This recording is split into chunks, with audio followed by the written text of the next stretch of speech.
Shulim Beruche. The young child looks around, senses that the coast is clear.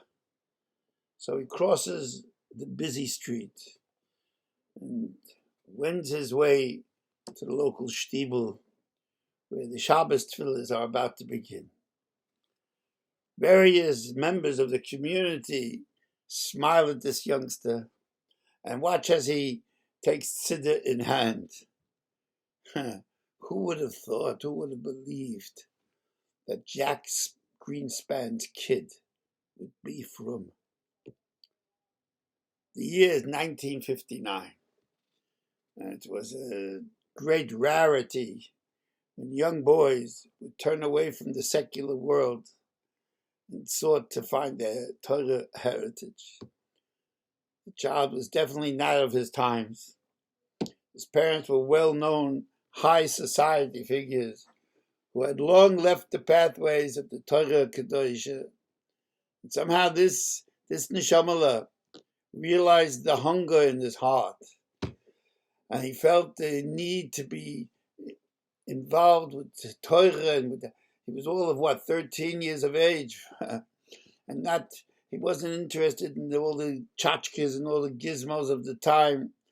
And his voyage to truth had seen many a battle.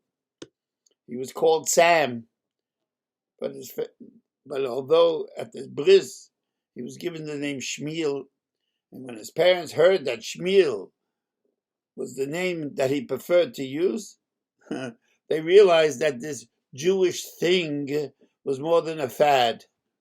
So they tried everything under the sun to coax him out of the madness.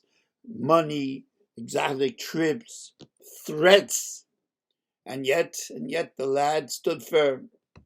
His father threatened the rabbis, sought help by doctors, lawyers, to no avail.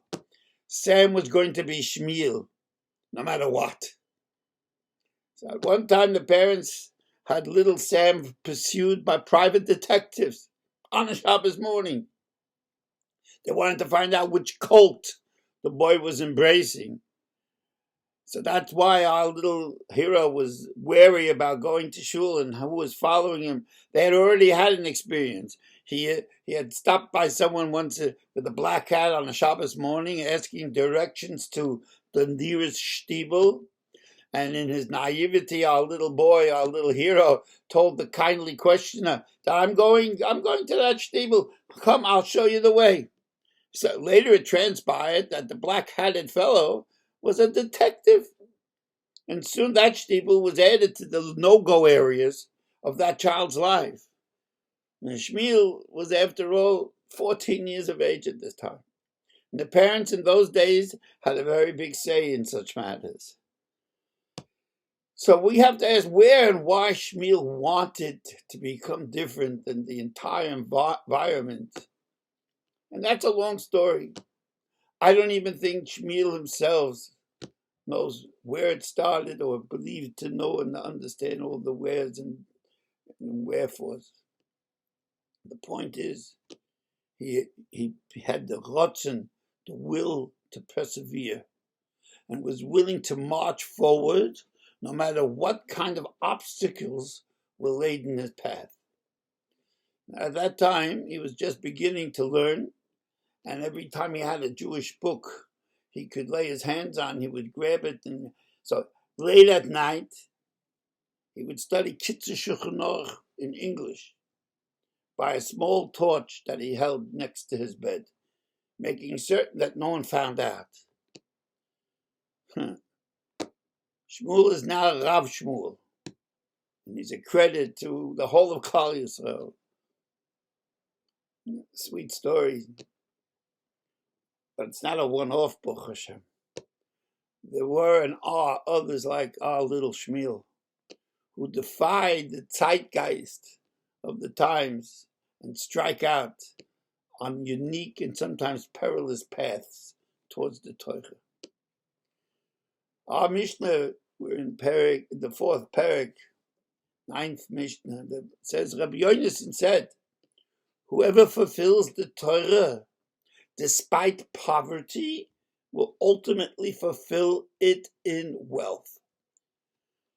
So Evshem, that perhaps this can mean that when one begins Torah life with little understanding, with a dearth of knowledge, but he feels drawn and he stays the course and is totally focused, then in time he will become practicing its teachings and he will feel the richness of a life full of Torah.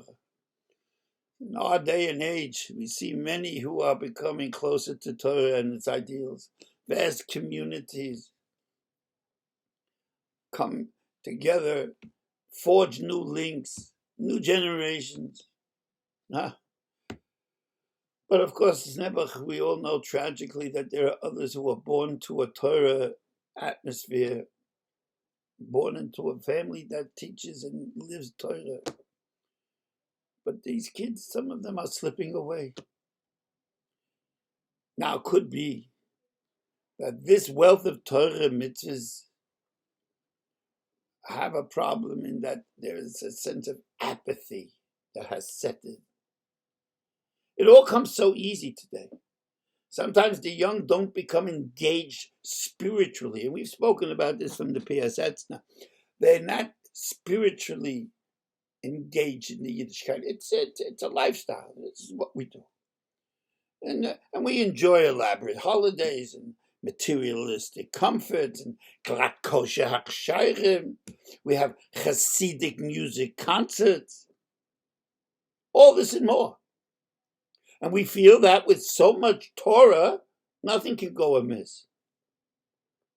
This huge assumption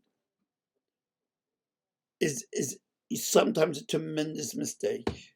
Because if the neshama is not ablaze, it's not fire, with all the treasures that we have, these treasures will atrophy. They'll become hardened. The mind wanders. Despite all the heights of Torah accomplishment all around us, some of us seem to be destined for poverty-stricken spirituality. The Mishna continues, whoever neglects the Torah because of wealth will ultimately neglect it in poverty. Torah must be lived. It must be felt in the marrow of one's being. If not, we are guilty of its neglect. And although we treasure so much, we will have nothing. The pressures of today's society impose on us an enormous amount of, well, I have to have this, I have to have that. And sometimes the richness of our Heimish lifestyle gets lost. I speak now from lockdown. And maybe very, very carefully, let's just think for a moment. Maybe it is the time that we are being offered some space to recalibrate the settings of our lives, to reinvigorate, to set aflame that which we took for granted all the time. As part of our personal cheshbon nefesh, we must closely evaluate the Torah inventory of our actual, real, day-by-day life. How much of it is active? And chas v'shulim, how much of it lies dormant? I've been listening and I've been watching. There's an organization called Karav they get together once a year or whatever, I'm not sure. And they have speakers and they live and they talk about the nisyonos of today, living in today's world.